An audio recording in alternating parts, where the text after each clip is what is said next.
आदर्श शिक्षण समिति बाड़मेर द्वारा संचालित ई कक्षाओं में आपका हार्दिक स्वागत एवं अभिनंदन है।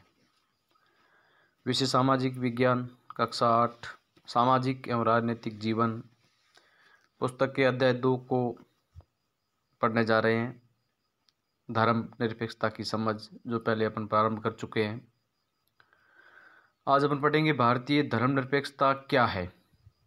भारतीय संविधान में कहा गया है कि भारतीय राज्य धर्मनिरपेक्ष रहेगा। हमारे संविधान के अनुसार केवल धर्मनिरपेक्ष राज्य ही अपने उद्देश्यों को साकार करने हेतु निम्नलिखित बातों का ख्याल रख सकता है कि कोई एक धार्मिक समुदाय किसी दूसरे धार्मिक समुदाय को न दबाएं। नंबर 2, कुछ लोग अपने ही धर्म के अन्य सदस्यों को न दबाएं। और नंबर 3, राज्य न तो किसी खास धर्म को थोपेगा और न ही लोगों की धार्मिक स्वतंत्रता छीनेगा। इस तरह के दबदबे को रोकने के लिए भारतीय राज्य कई तरह से काम करता है। पहला तरीका ये है कि वह खुद को धर्म से दूर रखता है। भारतीय राज्य की बागडोर न तो किसी एक धार्मिक समूह के हाथ में है और न ही राज्य किसी एक धर्म को समर्थन देता है। भारत में कचहरी, थाने, सरकारी विद्यालय और दफ्तर जैसे सरकारी संस्थाओं में किसी खास धर्म को प्रोत्साहन देने या उसका प्रदर्शन करने की अपेक्षा नहीं की जा सकती है। उपरोक्त जो एक चित्रपट दिख रहा है उसमें स्कूल के भीतर किसी धार्मिक त्यौहार का आयोजन सभी धर्मों के साथ एक जैसा व्यवहार करने की सरकारी नीति के खिलाफ होता है। सरकारी स्कूल अपनी प्रातःकालीन प्रार्थनाओं या धार्मिक आयोजनों के जरिए किसी एक धर्म को बढ़ावा नहीं दे सकते हैं। ये नियम निजी स्कूलों पर लागू नहीं है। धार्मिक वर्चस्व को रोकने के लिए भारतीय धर्मनिरपेक्षता का दूसरा हस्तक्षेप की नीति, इसका मतलब यह है कि सभी धर्मों को भावनाओं का सम्मान करने और धार्मिक क्रियाकलापों में दखल न देने के लिए खास धार्मिक समुदायों को कुछ विशेष छूट देता है।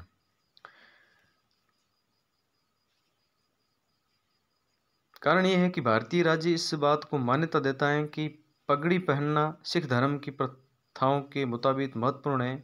लिहाजा इन धार्मिक आस्थाओं में दखलंदाजी से बचने के लिए राज्य ने कानून में रियायत दी है। धार्मिक वर्चस्व को रोकने के लिए भारतीय धर्मनिरपेक्षता का तीसरा तरीका हस्तक्षेप का तरीका है। इस आधार में अध्याय में पीछे आए छुआछूत के बारे में पढ़ चुके हैं, वो इस बात का उपयुक्त उदाहरण ठीक है।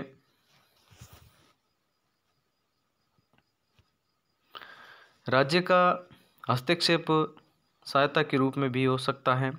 भारतीय संविधान धार्मिक समुदायों का अपने स्कूल और कॉलेज खोलने का अधिकार देता है। गैर प्राथमिकता के आधार पर राज्य से उन्हें सीमित आर्थिक सहायता भी मिलती है। भारतीय धर्मनिरपेक्षता दूसरे लोकतांत्रिक देशों की धर्मनिरपेक्षता से किसी तरह अलग है। ऊपर दिए गए तीनों उद्देश्यों को दुनिया के अन्य धर्मनिरपेक्ष लोकतांत्रिक देशों के संविधान में दिए गए उद्देश्यों से मिलते जुलते हैं। अमेरिकी संविधान में हुए पहले संविधान संशोधन के जरिए विधायिका को ऐसे कानून बनाने से रोक दिया गया है जो धार्मिक संस्थाओं का पक्ष लेते हैं हो या धार्मिक स्वतंत्रता को रोकते हैं। इसका मतलब यह है कि विधायिका किसी भी धर्म को राजकीय धर्म घोषित नहीं कर सकती है।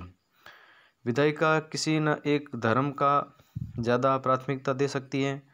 संयुक्त राज्य अमेरिका में राज्य और धर्म के पृथक्करण का मतलब है कि राज्य और धर्म दोनों ही एक दूसरे के मामले में किसी तरह का दखल नहीं दे सकते हैं। संविधान से छुआछूत को खत्म करने के लिए हिंदू धार्मिक क्रियाकलापों में हस्तक्षेप किया है। भारतीय धर्मनिरपेक्षता में राज्य धर्म से अलग तो है, लेकिन धर्म की उसका फासला सैद्धांतिक है। इसका मतलब यह है कि संविधान में दिए गए आदर्शों के आधार पर राज्य किसी भी धर्म के मामले में हस्तक्षेप कर सकता है।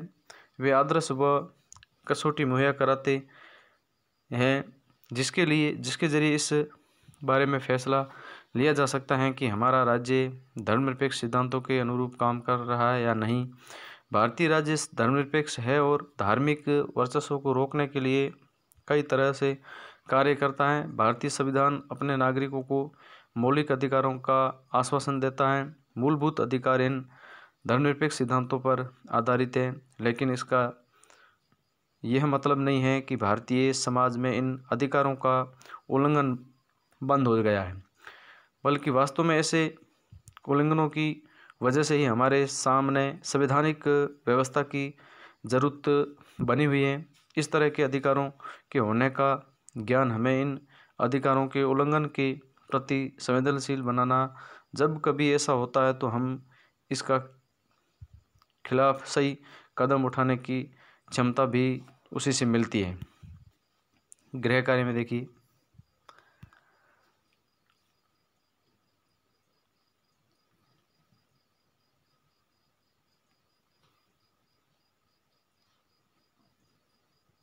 छह प्रश्न है।